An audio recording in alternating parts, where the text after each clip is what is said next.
This is the daily writing exercise recorded, day 53, titled Yellow Flowers.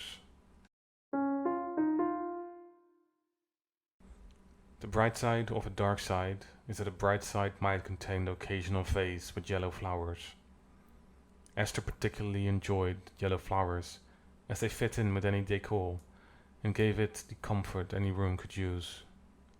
She did not feel the same when she came home from work and found her husband had been murdered. On the floor lay shattered the glass from the crystal vase, and a multitude of yellow flowers now soaked in the red of her husband's blood. Esther stared at it for quite some time before she came to her senses. She phoned the police not long after and had to call them back when she stayed quiet the first time. The second time she called, it went a bit better, though she sounded exhausted and tired of even having to make the call. The police arrived minutes later.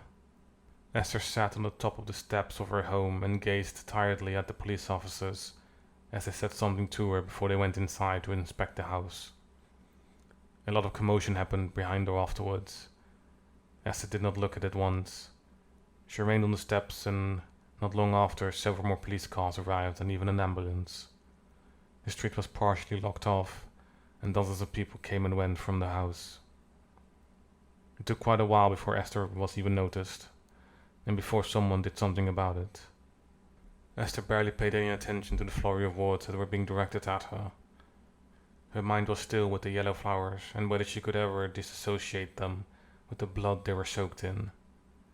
Deep down she feared they were ruined forever, that she would have to find a new color, that the happiness in her life was over. Her husband? Well, he probably had it coming. Esther said as much at the police station, though she did not know who or what or when he may have done anything. She was a suspect, they said. She was placed on arrest as well. Esther couldn't really remember it. The first time she really came back to her senses and understood what was going on was when the trial started and she stood in court as her appointed solicitor jerked her up by her arm when the judge walked in. No more has been written or recorded. Thank you for listening.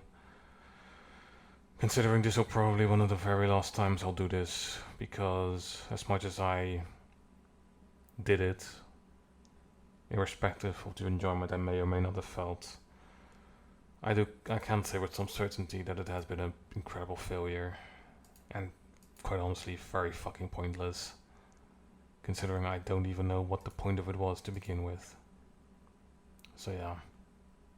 Anyway. Thank you for listening. Goodbye.